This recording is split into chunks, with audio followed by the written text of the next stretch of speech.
In today's video, we're talking about your fiercest breakthrough battleground. You guessed it, your headspace. I've been working with amazing professionals just like you for 27 years to help them achieve their breakthroughs, to get to that next level of income, impact, and joy. And I have seen time and time again in their journeys and in my own that the battle is won or lost in your head. So today, we're going to spend time talking about 3 steps that you can take to get yourself prepared for your breakthrough journey. And they're simple: your what, your why, and your when. Hi, I'm Jenn Landis, and this is the Breakthrough Club, the channel that is obsessed with helping you achieve your next career breakthrough. We share tips, tools, strategies, and expert advice that give you a competitive edge. Let's start with your what. I want you to do a visual imagery exercise with me. I want you to picture yourself in that quintessential mountaintop experience where you've just achieved the thing you never thought you could achieve, or that you thought was well beyond your reach. And you did it, and you're standing there enjoying this just amazing euphoric feeling. Okay, as I was talking you through that, what immediately came to your mind? What had you achieved? I'd like you to write it down. And before you groan, hear me out. It's really important that you're able to articulate for yourself and eventually for others what it is you're going after and why you want to achieve it. It's kind of like taking a road trip. There are 2 different kinds of road trips, right? There's the kind where you're spontaneous and you've got a general idea of where you want to go, but you don't really want to map every single day out because you want to leave room for spontaneous fun and last-minute decisions. I've made some of my best memories on those kinds of trips. But I also know that if I'm short on time, or if I really want to pack certain experiences in to a compressed period, I need to have a better plan. Those trips are very different. They're generally more purpose-fueled. I've got a reason for going to the place I'm going, and there are very specific things I want to accomplish while I'm there. Usually, when we're doing breakthrough journeys, it's the latter, not the former. We need both kinds of road trips in our lives. But when we're pursuing a breakthrough, purpose fuels results. Most of the people I work with, I would even say the vast majority of people I work with, don't want to take their time in achieving their breakthrough. They wanted it yesterday, and if they didn't have it yesterday, they want it today. We're impatient when it comes to our breakthroughs. So we need a map. And if you take the time to sit down and write it out, you will gain better clarity about exactly what it is you're wanting to do. For me, my what was kind of a laundry list. I wanted to write a book, launch myself as a public speaker, start a YouTube channel, create an online tool that would help people understand their own personal breakthrough formulas. And I wanted to really start a movement that would encourage people to create breakthrough moments for themselves. I had to have some clarity about what those big what things were so that I could decide if I was going to be willing to do what it took to turn those things into reality. Now, if you're stuck and you're not quite sure, that's okay. In a future video, I've actually got some exercises that can help you pinpoint exactly what that thing can be. But for right now, I just want you to capture as much as you can in the moment what you want. That takes us to our second step and our second question.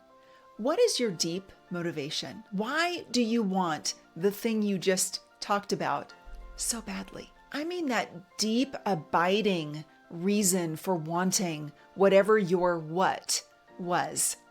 That thing that will enable you to give up some of the comforts that you have in your life today, because you know if you give them up today, you can achieve what you want tomorrow. In order to uncover your deeper, visceral, abiding why, I'd like to invite you into a journaling exercise. People often have a love or hate relationship with journaling. So there's 4 different options I want to give you when it comes to journaling. One, good old journaling with pen and paper. And my trick here is to write down a question on a piece of paper so your page gets messed up and you automatically kick in your natural tendency to answer a direct question. To help you with that and this entire exercise, I've linked a exercise that I call the Ignite Your What and Why journaling exercise. There's 10 questions that will help you really unpack your why, your visceral motivation, as we're talking about here. The second way, grab coffee with a friend. I love to just sit and chat, kind of like I'm doing with you today.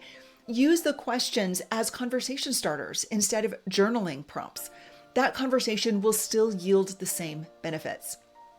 You can do the same thing using AI. So you can actually talk into an AI tool of choice. I use Google Gemini quite a bit, and have it be your response partner if you don't feel like you've got a trusted friend that you're willing to become vulnerable with as you're walking through this exercise. And vulnerability is important in this exercise because we're not interested in surface. We're interested in your deep motivation.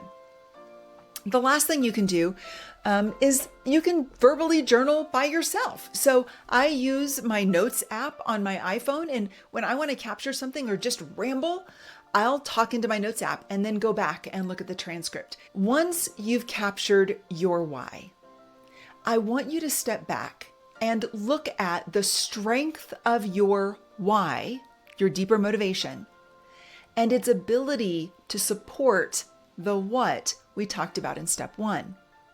If your why is not strong enough to motivate you into getting up at 5 a.m. if you're really more of a 10 a.m. kind of girl, then it's probably not going to support your aspirations. And you'll have to either scale back your what or bolster your why. Your what and your why have to be balanced. So for me, my why was deeply rooted in providing for my family and in doing so in a way that was authentic to who I was, what I believed. And I wanted to use the full breadth of my talents and my gifts and the gifts that others had given me and had poured into me over time. I really wanted to be able to give back. That drives me. That gets me up at 5 a.m. and keeps me working until late at night when I need to do that. And it also helps me overcome my fear and hesitation to be on camera with you. I know it sounds weird, right? I'm a public speaker who doesn't want to be on camera, but there's just something about camera that it just feels different. And so it's something I really had to wrestle with, and I had to decide, is my why gonna support my what? And at the end of the day, I decided that it would, not without stumbles and fumbles and not without support from my network and others. And there'll be videos on those things too.